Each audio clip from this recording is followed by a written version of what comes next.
Sulit pa ba ngayong 2024-2025 ang Spider version 2 helmet? Pag-usapin natin yan dito sa iDetour.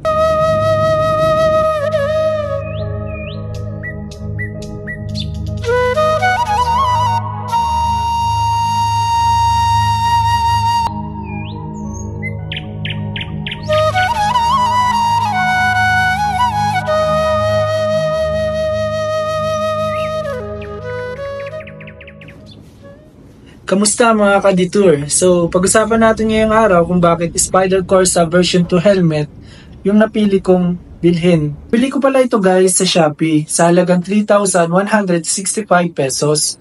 Pero ang original price niya ay 3,932 pesos. Nakatipid ako dahil nabili ko siya noong 11/11. At dahil may mga free voucher ako, kaya malaki yung nales ko dito sa pagbili ko ng Spider Corsa version 2 helmet. At siya nga pala, meron nga pala itong mga previous Spider helmet bag, ultra wide visor na clear, Spider cap, yan, embroidered yung kanyang design. Meron ding free keychain na leather. Look, ang ganda. Isa sa mga nagustuhan ko dito sa helmet na to, no, bakit ito yung pinili ko? Alam naman natin itong Corsa version 2 helmet ay 2 years ago na nung na-release. Pero bakit ito pa rin yung pinili ko? Siyempre unang-una, yung design. Makikita nyo. Napaka-simple, pero napaka-pogi ng dating, di ba? Yan. At isa pa, kasi matte black siya. Yung NMAX ko kasi na version 2 ay matte black din, so babagay sila. At yung kanyang contour, makikita nyo, napakaganda. Kapag yan ay nasikatan ng araw at ikaw ay nasa daan, suot-suot mo siya, lilitaw pa rin yung mga kontur niya. Unlike kapag kasi pag glossy na helmet yung suot-suot natin at kapag maaraw, nagsashine siya, sa sobrang shine niya, hindi na makita yung mga kontur. So, ito yung isa sa mga advantages ng matte black na helmet. Unang features na maganda sa kanya is yung kanyang ultra-wide visor. So, mas malawak yung visor, mas malawak yung vision natin kapag nagda-drive. And isa yan sa mga, I think, safety features na dinagdag dito sa Spider version 2 Corsa helmet. Another features is yung kanyang air ventilation. Yan. So, meron siyang 4 na air ventilation, 2 dito sa taas, and isa dito sa chin. Yan. Yan. And isa dito sa likod. Yan guys. So, kapag sobrang init ng biyahe at masyadong mataas yung araw, maliwanag, so kailangan na nakababa itong visor natin, is pwede natin itong buksan para at least maging komportable yung temperature ng ulo natin. Kung medyo pakiramdam natin is na susuffocate na tayo. So, maganda at 4 siya dahil mas maraming hangin yung papasok. Another features guys nitong Corsa is yung kanyang pin lock. Ayan. Ang use ng pin lock ay pinipigilan niya na mag-moist yung ating visor kapag tayo ay nasa mahamog na lugar o kaya ay umuulan. So dagdag safety features din siya.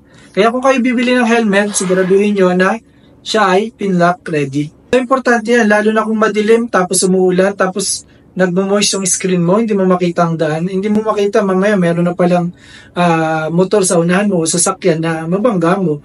So, napakaganda. Make sure na yung mga binibili nating helmet ay pin lock na ready na. So, another features niya guys is dual visor na rin siya. Ayan. So, andito yung kanyang switch sa pinaka ilalim. Yan. So, napakadali niyang pindutin. Hindi siya matugas. Napaka-smooth lang. Okay, ang galing. Another features guys is itong kanyang foam or tinatawag natin na padding. No? Ayan po. So kung makikita nyo siya ay made up of leather. So ang kinagandahan lang kapag leather is kapag maulan, hindi agad-agad papasok yung tubig dito sa ating foam or sa padding. Kasi kapag nabasa yan, tutulo yan kapag kahit may suot tayong kapote, tutuloy yan sa leg natin, papasok pa rin yung tubig dun sa loob ng kapote. And makikita nyo guys itong dalawa, ito ay reflectorized, no? Dagdag safety features din siya. Kasi kapag medyo naka-slant kasi yan ng ganyan, kapag suot natin, yan, nakaganyan.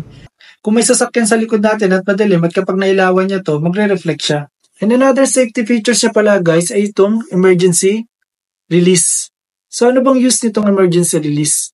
Napaka-importante niyan guys. For example, nasemplang tayo at pakiramdam natin ay nasusuffocate na tayo. Pwede nating hilahin tong emergency release. Ang mangyayari kapag hinila natin tong dalawa na to ay automatic madidetach itong padding dito sa helmet at madali natin matatanggal yung helmet.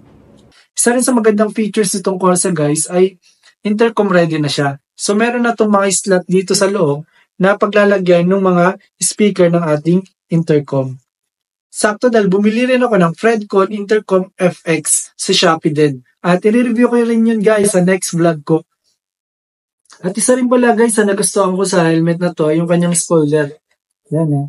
Simple lang siya, hindi siya masyadong mahaba. Experience ko kasi dun sa nauna kong helmet, masyadong mahaba yung spoiler niya. Alam mo naman, pag Pinoy, hindi maiwasan mag-angkas ng dalawa. No, at kapag nagpepreno ka, is minsan nag-uuntugan yung mga helmet namin dahil sa haba ng mga spoiler na helmet na suot namin. Pero ito, maliit lang siya, maiksi. Gusto ko yung ganito para hindi masyadong tumatama dun sa angkas ko yung spoiler sa helmet niya. So, size pala nitong helmet na nabili ko ay medium. So, sukatin natin kung sakto.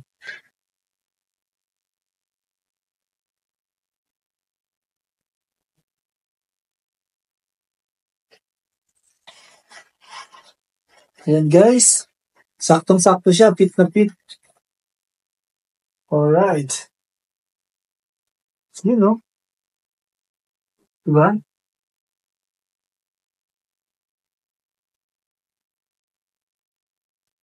Yan guys.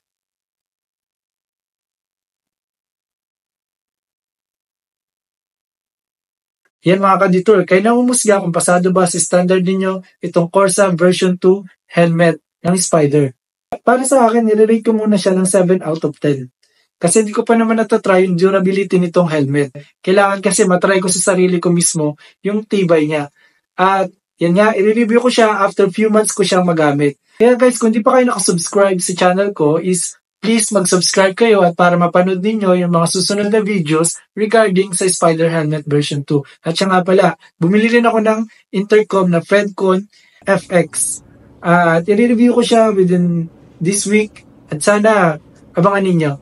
That's all for today's video and maraming salamat at huwag kalimutan laging magdasal. Paalam!